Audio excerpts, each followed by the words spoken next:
PLC on the countdown net. Falcon 1 is airborne at this time. In the early days, it was very clear. It was like a David and Goliath story. You know, no privately developed launch vehicle company had ever achieved Earth orbit. Everybody tried and failed. I started within the first year of the program, and we were designing and building Falcon 1. The rocket was out on Omelek. It was so cool to go to this secluded place for work. All that was there was the launch pad, a very small hangar, an office trailer, and basically an outhouse for a bathroom. We would sleep under the stars sometimes, have horrific sunburn sometimes. It was like Omelek Survivor, we called it, and we were right there next to the rocket and the launch pad. +4, +5. Living through the first few failures of Falcon 1 was really difficult. We literally had blood, sweat, and tears on that rocket. And then to see it come back down so quickly, it was heartbreaking.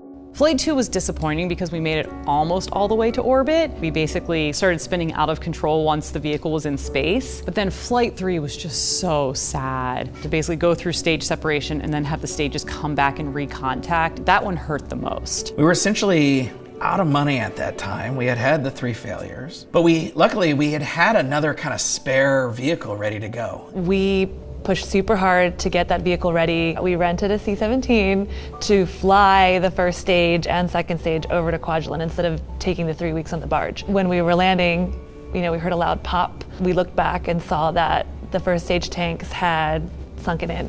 I think we thought for sure we were done. I think we thought that was the end of SpaceX.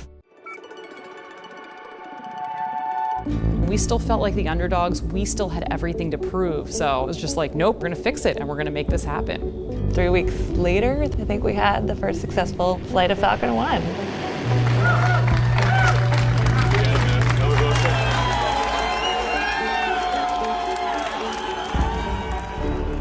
It worked.